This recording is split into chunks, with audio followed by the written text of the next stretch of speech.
My father was a Satan. My mother was a Satan. My grandfather was a Satan. Agaba-idu Simon Odo, king of Satan.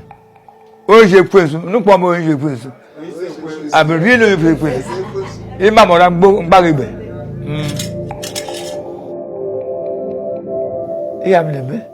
Is from my brother's place. Only my baptism in 1956. I do my confirmation in 1958. Sabbath 5960. Truly speaking, that I am telling you. I will come up for that. Now for 5 years. From that to when I have 5 years. And then I come in Ure. Madame for 5 years.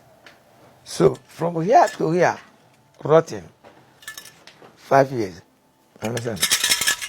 I'm going to write on what we obtain. But we just double day. But oh, so Chile can have time. Nobody made me far. That's all right. But you are more for close to 7 years. But not that.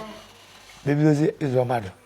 When you take $300 billion, can make a bad man wrong. Can go when you're not a can you man poison? So far, no, over my dead body. The day that I will do it, I will die.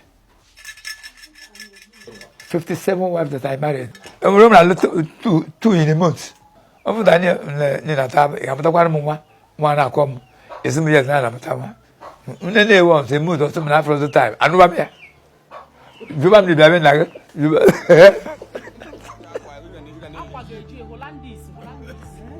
Ota obo nnam onwe m gempo na badim kita ma mero kita ndị ma na-agwa m ọkịka fụta m oge onye abụrụ ozi mmadụ ọ bụ nka sa thank you ga-agwa ya n'iru ka ọnụ enwe m ike isi na m kwụsị m na ọ na-eme mana ma aga ụka ọ sịrọ m kwụsị ka m na-aga ndị mmadụ jika maka nna m na-agbara m ọsọ ndị mmadụ zori like this and agụnye m there a ga-asị na ọ bụrụ mụnwa because my friend dey do bad thing.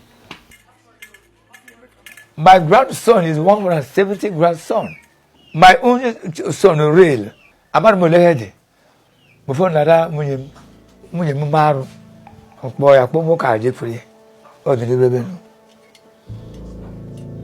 Okay, yeah, we will only chum. You have boy. Someone imagine. And no, be enough. Omera in me. Yaka look at him. What did you say? But then, the maybe. Masana, what's our one?